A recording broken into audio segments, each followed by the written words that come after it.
కార్యక్రమానికి మమ్మల్ని అందరినీ కూడా పాలు పంచుకునే ఒక మంచి అవకాశం.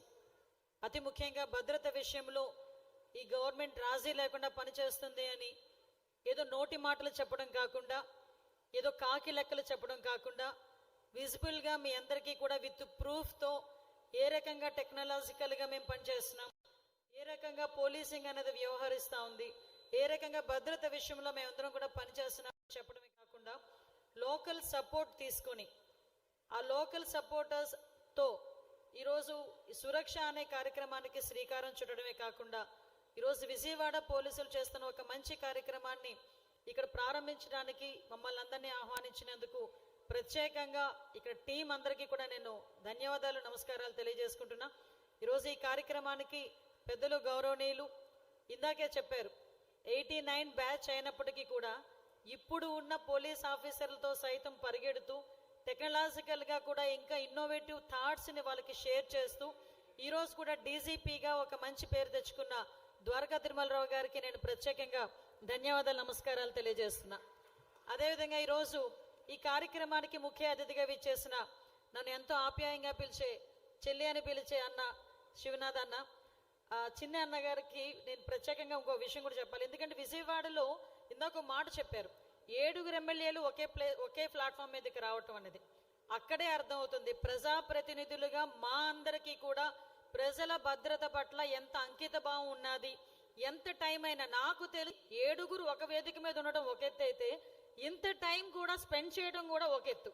అది నిజంగా ఈరోజు మనందరం చూస్తే కొన్ని ఎమ్మెల్యేస్ అందరం కూడా మాది ఎలా వస్తుందంటే ఫటాఫట్ అనమాట, వచ్చామా, ఇనాగ్రేట్ చేసామా, 4 మాటలు మాటేసామా, మీడియాకి పెట్టేసామా, వెళ్ళిపోయామా.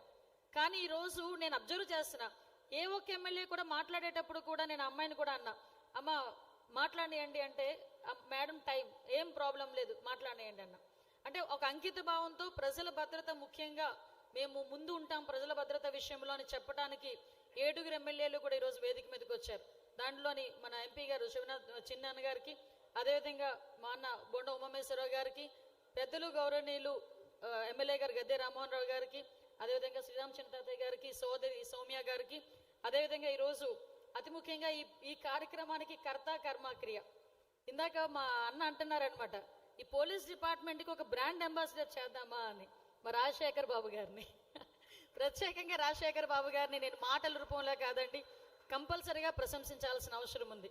ఇందాక నేను మాట్లాడుతుంటే ఒక మంచి వర్డ్ ఉపయోగించారు, సంకల్పం అంటే ఏంటంటే మనకి భద్రతా సంస్కృతి కాపాడటంలో పోలీస్ చేసే పనికి ప్రజల ఆమోద ముద్రని మేము తీసుకొని పనిచేస్తున్నాం మేడం, అదే సురక్ష అని చెప్పి ఒక మంచి వర్డ్ చెప్పేసరికి నిజంగా నాకే ఒక నిమిషం ఆలోచించే పరిస్థితి వచ్చింది.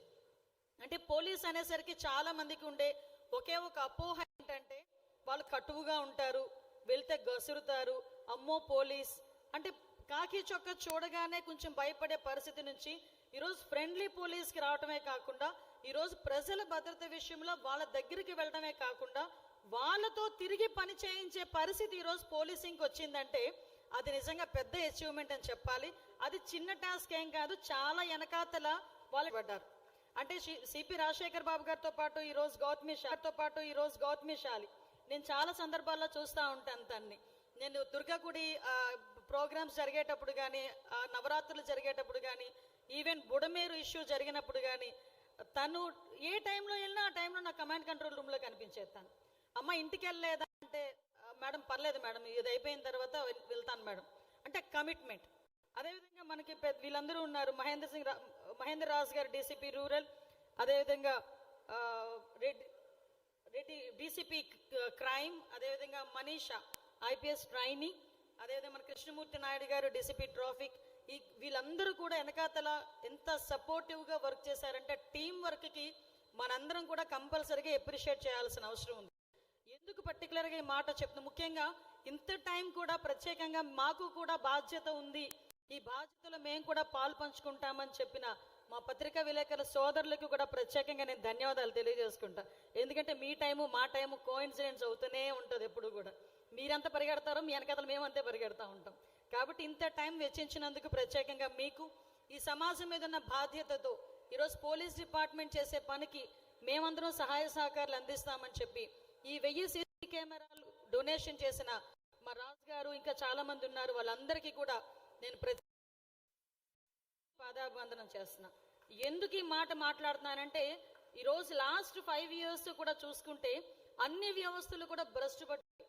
మేము హోమ్ మినిస్టర్గా ప్రమాణ స్వీకారం చేసిన తర్వాత కానీ, తిరుమలరావు గారు డీసీపీగా వచ్చిన తర్వాత కానీ, మా సిపి రాజశేఖర్ బాబు గారు ఇక్కడికి సిపిగా వచ్చిన సందర్భంలో కానీ ఒక్కసారి మేమందరం మా పరిస్థితులు చూసుకుంటే ఒక సీసీ కెమెరా పనిచేయట్లే, ఒక కమాండ్ కంట్రోల్ రూమ్ లేదు, ఒక డ్రోన్ లేదు, ఒక ఫాల్కోన్ వెహికల్స్ పనిచేయట్లేదు, బాడీ వామ్ కెమెరాస్ లేవు, ఫింగర్ ప్రింట్ అథెంటికేషన్ సిస్టమ్ లేదు, ఫోరెన్సిక్ ల్యాబ్ లేదు.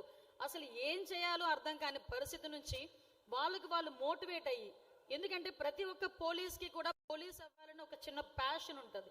ఆ ప్యాషన్ సృష్టించవచ్చు అని ఈరోజు విజయవాడ పోలీస్ యంత్రాంగం అంతా కూడా నిరూపించినందుకు వాళ్ళకి నేను ధన్యవాదాలు తెలియజేయ. ఎందుకంటే ఆ ప్యాషన్తోనే పనిచేశారు. ఈరోజు పోలీస్గా మేము చేసే పని ప్రజలకి గుర్తుండిపోవాలి. ఒక్కొక్క ఆస్పెక్ట్ తీసుకున్నా, నేను చాలా క్లోజ్గా మానిటర్ చేస్తాను వాళ్ళని, ఎందుకంటే నాకు కూడా చాలా ఇంట్రెస్ట్. అందువల్ల చాలా క్లోజ్గా మానిటర్ చేసేటప్పుడు కూడా వాళ్ళని ఒక్కసారి నేను గమనించుకుంటా ఉంటే ప్రతి చిన్న ఆస్పెక్ట్లోని కూడా నాకు మా ఏబిఎన్ విలేకరి వీళ్ళందరూ కూడా, మేడం బెంచ్ సర్కిల్ దగ్గర చాలా ట్రాఫిక్ ఉందండి, ఇంకో ఫ్లైఓవరే కట్టాలండి అన్నారు. నిజమేనమ్మా, కానీ ఫ్లైఓవర్ కట్టాలంటే డబ్బులు ఎక్కువ అవుతాయి, ఏం చేయాలి అన్న ఆలోచించుకుని ఇంకా నా ఆలోచన నాలోనే ఉంది. ఈ అస్త్రం అని చెప్పి ఒక ఆర్టిఫిషియల్ ఇంటెలిజెన్స్ నుంచి ఒక యాప్ పెట్టి ఈరోజు నేను చాలా సందర్భాల్లో అబ్జర్వ్ చేస్తూ ఉంటా. ఎక్కడైనా ట్రాఫిక్ ఆగుతుందా, ట్రాఫిక్ ఎక్కడైనా ఆగితే ప్రజలు ఎక్కడైనా ఇబ్బందులు పడుతున్నారా, పిల్లల స్కూల్ నుంచి వచ్చే టైం కానీ పరిస్థితి ఎలా ఉంది, ఇవన్నీ చూసుకునేటప్పుడు నేను రెగ్యులర్గా ఈ భవానీ దీక్ష విరమణ టైంలో కమాండ్ కంట్రోల్ రూమ్కి వెళ్ళినప్పుడు మా వసంత కృష్ణ ప్రసాద్ గారికి ఎలాగైతే ఎక్స్ప్లెయిన్ చేశారో యాజ్ ఈజ్ ఎక్స్ప్లెయిన్ నాకు మన సిపి గారు చేశారు. నిజంగా నేను అనుకున్న మిగతా ఊర్లలో కూడా, ముఖ్యంగా విశాఖపట్నం, తిరుపతి ఇలాంటి సిటీస్లో కూడా ఈ యాప్ను ఉపయోగించుకొని మనం ఈ ట్రాఫిక్ని మనం కొంచెం నియంత్రించుకోవచ్చు. మనం బెంచ్ సర్కిల్ దగ్గర ఆగామా ఒక అరగంట గంట పడుతుందని మెంటల్గా ఫిక్స్ అయిపోతారు విజయవాడ ప్రజలు. కానీ ఈరోజు దాన్ని కూడా తగ్గించి మేము ఓవరాల్గా మొత్తం క్లియర్ చేసేసామని పోలీసులు కూడా చెప్పట్లే. అది కొంతవరకు దాన్ని రన్నింగ్లోకి వెళ్ళేసరికి వస్తుంది. కానీ ఈరోజు ఎక్కడ కూడా ఈవెన్ దో వాటికి కూడా డ్రోన్ సిస్టమ్ని పెట్టారు, సీసీ కెమెరాస్ని మళ్ళీ రినోవేట్ చేశారు, మళ్ళా తీసుకొచ్చి వాటన్నిటిని కూడా లైవ్లో తీసుకొచ్చి పెట్టారు. ఆ సీసీ కెమెరాస్ గురించి అని చెప్పి గవర్నమెంట్ మీదే ఆధారపడలే. నేను ఇందాక సిపి గారిని అడిగాను, ఎన్ని హాట్స్పాట్స్ ఉన్నాయండి అంటే దగ్గర 700 హాట్స్పాట్స్ ఉన్నాయా మేడం, అన్నిటి దగ్గర సీసీ కెమెరాస్ ఉన్నాయా అంటే వాళ్ళు ఏంటంటే చోట ముందు ఇమీడియట్గా పెట్టుకొని మీలాంటి వాళ్ళందరినీ కూడా కంట్రిబ్యూట్ చేస్తూ, ఎందుకు మీలాంటి వాళ్ళందరినీ కూడా కంట్రిబ్యూట్ చేయడం అంటే ఒక రెస్పాన్సిబిలిటీ క్రియేట్ చేయటం, పోలీస్ పట్ల ఒక గౌరవభావాన్ని కలిగించడంతో పాటు మన సమాజం పట్ల ఒక రెస్పాన్సిబిలిటీ క్రియేట్ చేయాలని ఒకే ఒక ఉద్దేశంతో మిమ్మల్ని అందరినీ కూడా ఈ సిఎస్ఆర్ల కింద వాట్ ఎవర్ ఇట్ మేబీ మీరందరూ ముందుకు వచ్చే విధంగా, ఇందాక పోలీసులకి మాకు చాలా ఎక్కువ పని అని చిన్నిగా మా ఎంపీ గారు అన్నారు. పోలీసులకి ఎంత ఎక్కువ పని ఉన్నా విజయవాడ ప్రజలు అలా సహకరిస్తున్నారు కాబట్టి బుడమేరు లాంటి ఫ్లడ్ను కూడా మనం అందుకు సునాయాసంగా నేను చెప్పను, కానీ ఆ రోజు మనం మ్యాక్సిమం డెత్ రేట్ని కూడా తగ్గించుకునే పరిస్థితి తీసుకొచ్చాం. ఎందుకంటే బుడమేరు నేను చూశాను, నేను కొత్త, డీసీపీ గారు కొత్త, సిపి గారు 1 నెల అయింది, సీఎం గారు ఆ రోజు వెళ్తూ ఉన్నారు. ఇప్పటికీ గుర్తుంది నాకు, చిన్న నేను మనకి వైఎస్ఆర్ నగర్ దగ్గర ఎక్కడో తిరుగుతున్నాం, సడన్ గా వసంత కృష్ణ ప్రసాద్ గారి కాన్స్టిట్యుయెన్సీ అక్కడికి వచ్చేసరికి వాటర్, ఆ తర్వాత చూస్తే ఎటు చూసినా పోలీసులు, ఒక పక్క ఫైర్ సిబ్బంది, ఎవరి పనిలో వాళ్ళు అన్ని డిపార్ట్మెంట్ల వాళ్ళు కూడా దిగి ఆ రోజు మనందరినీ కూడా బయటకు తీసిన సందర్భం ఇందాక ఏవి కూడా మనం చూసాం. At the same time Durga టెంపుల్కి సంబంధించి కొన్ని లక్షల మంది భక్తులు వస్తే ఎక్కడ కూడా చిన్న ఇన్సిడెంట్ జరగకుండా గౌరవ ముఖ్యమంత్రి గారి చేత మెప్పు పొందిన పరిస్థితి కూడా మనందరం కూడా చూసాం. తర్వాత భవానీ దీక్ష విరమణ కానీ, ప్రతిరోజు వచ్చే టెంపుల్స్కి వచ్చే భక్తులు కానీ ఓవరాల్గా ఎక్కడా కూడా ఇబ్బందులు లేకుండా చూసుకునే బాధ్యత. దీని అంతటికీ కూడా ఇంకా పోలీసింగ్ మనకు అవసరం అవుతుంది, ఇంకా పోలీస్ అవసరం అవుతుంది అనే నేపథ్యంలో ఈ టెక్నాలజీని ఉపయోగించుకోవడంలో అందరికన్నా యువకుడు ఎవరైనా ఉన్నారంటే మన చంద్రబాబు నాయుడు గారి పేరే చెప్పుకోవాలి. ఆయన మించిన యువకుడు ఎవరూ లేరు టెక్నాలజీని వినియోగించుకోవడంలో. ఆయన వినియోగించుకోవడమే కాదు, మేము వినియోగించుకోకపోతే మాకు కూడా అవుతుంది రౌండ్. డెఫినెట్గా నేర్చుకోండి అని ఎవ్రీ టైం అతను ఒక నిజంగా నిత్య విద్యార్థిలా ఉండే మహానుభావుడు నిజంగా చంద్రబాబు నాయుడు గారు. అటువంటి వ్యక్తి దగ్గర నుంచి మేము చాలా నేర్చుకున్నాం. అసలు డ్రోన్ సిస్టమ్ ఆయన చెప్పేటప్పుడు డ్రోన్ ఎంతవరకు పనిచేస్తుంది అంటే ఆఖరికి డ్రోన్తో బుడమేరు వరద బాధితులకి ఫుడ్ సప్లై చేసే పరిస్థితి కూడా తీసుకొచ్చారు. సో ఆ డ్రోన్తో ఇందాక మన సిపి గారు మనకు చెప్పినట్టుగా ఒక డ్రోన్ ఇంచుమించుగా ఒక 100 మంది పోలీసులతో సమానం. అటువంటి డ్రోన్స్ని కూడా ఈరోజు తీసుకొచ్చి ఈరోజు గాంజా నిర్మూలించాలి, డ్రగ్స్ని నిర్మూలించాలి. ఒక పక్క ఎక్కడైనా ఏమైనా ఇబ్బందులు జరిగితే పోలీస్ కన్నా ముందు డ్రోన్ వెళ్ళిందంటే ఆ డ్రోన్ చూసే అక్కడ ఉన్న నేరస్తులు కూడా భయపడే పరిస్థితులు రావాలి అని చెప్పి ఒక మంచి ఉద్దేశంతో డ్రోన్ కల్చర్ని కూడా ముందుకు తీసుకురావటం, ముఖ్యంగా సీసీ కెమెరాస్ని కూడా ఇన్స్టాల్ చేసి ఎక్కడా కూడా ఇబ్బంది లేకుండా చూసుకోవటం. ఎందుకంటే ఏ రివ్యూలోనే అవనేయండి, గౌరవ సీఎం గారు ఒకటే చెప్తారు, తప్పు చేసిన వ్యక్తి తప్పించుకోవడానికి వీల్లేదు, దానికి తగ్గట్టుగా మన సిస్టమ్ రెడీ అవ్వాలి, ఆ సిస్టమ్ని రెడీ చేయడానికి మీరేం చేయగలరో మాకు చెప్పండి, చెయ్యండి అని చెప్పే నాయకత్వం మాకుంది. మేము డెఫినెట్గా పని చేయగలము, రాబోయే కాలంలో కూడా ప్రజల భద్రత ధ్యేయంగా పని చేయగలమని మేము సంపూర్తిగా మీ అందరికీ కూడా ఒక భరోసా ఇవ్వగలం. ఈ డ్రగ్స్ విషయంలోని గాంజా విషయంలోని కూడా ఎక్కడ కూడా రాజీ లేని పోరాటం చేస్తున్నాం. ఎప్పుడు లేనట్టుగా ఈరోజు ఒక టాస్క్ ఫోర్స్ని కూడా ఏర్పాటు చేసుకుని ఇందాక ఈగిల్ వెహికల్స్ కూడా ఐ థింక్ విజయవాడనే ఫస్ట్ టైం అనుకుంటా ఒకసారి వెహికల్స్ని కూడా ఏర్పాటు చేసుకున్నారు.